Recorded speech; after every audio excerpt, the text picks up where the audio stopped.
Ito yung ginagawa natin lababo mga kabrads. So itong lababo na to mga kabrads, ano lang siya, additional lang siya.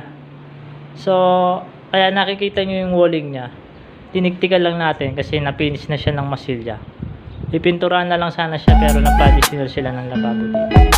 So meron siyang haba mga kabrads, medyo mahaba tong lababo na to. 3.5 siya. And then yung lapad niya dito mga kabrads, lapad niya, kumukulan tayo ng 59 cm. Kadalasan sa mga nagpoporma ng lababo, 58 cm lang nila kinukuha. So nilagyan ko muna siya ng temporary dalawang tukod. And then pagka naporma ko na siya dito, nadagdagan ko siya ng base jack. Tapos meron din siyang buo sa ilalim. Habulin natin yung PVC na yun. Bali yung pasasabin na lang natin dito, gagamit na lang tayo ng hard flex para yung pag tinanggal yung forma, yung ilalim niya malinis na siya agad kasi wala na tayong available na plywood dito. Nahakot na yung mga ibang kahoy sa mga plywood. Bali hard flex na lang gagamitin natin, 1/4, para pag tinanggal yung forma kabrads, mas madali nang masilya yun. Wala na siyang bako-bako, buo na siya. So lalatagan na natin siya niyan. So tara kabrads.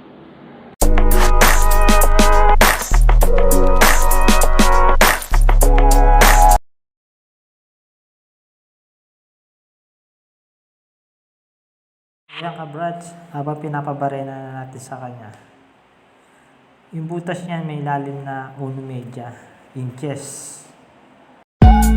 Pagtapos niya barenahin, kakasalan natin yung mga hard flex niya. So naka-prepare na yung mga plywood niyan mga kabrads. Yan, nilalatag na natin siya. So medyo mabilis yung proseso niya kasi hard flex lang siya, hindi siya matagal na kasi. Then pagtapos niyan mga kabrads, kakabit na natin yung bakal.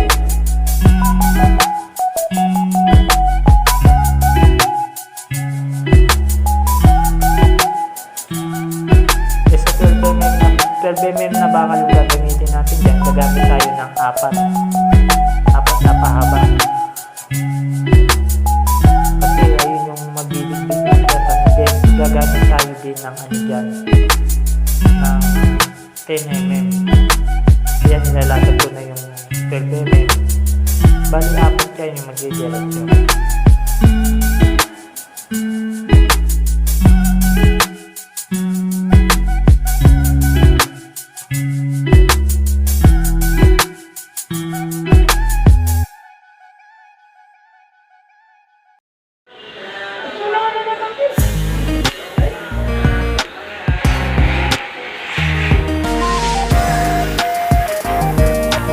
Yung lababo natin mga kabrads.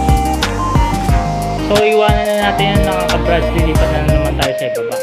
Yun lang yung trabaho natin, assemblin lang natin, sila na yung magtutuloy. So yun yung mga bakal nakaporma na itatali na lang nila. So pagkabakal nito mga kabrads, yung spacer ng bakal, kumuha lang tayo ng 15 cm, tig 15 siya. And then apat na D12. Ito apat na D12 na nauna sa ilalim, dumidiretso doon. Then may asinta pa siya rito. So hanggang rito na lang to mga kabrads. Baba naman tayo sa baba. So ito yung lababo natin sa ibaba mga kabrads. So itong lababo na to, patungan lang siya. Meron siyang sa gitna. Wala pang kasiguraduhan kung ilalagay dito o lutuan.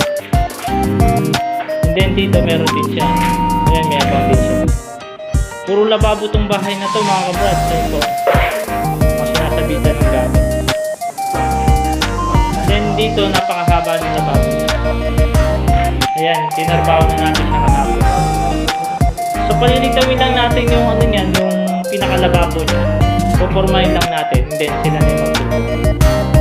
So hanggang dito na lang to mga kabrad. Support nyo itong vlog na to.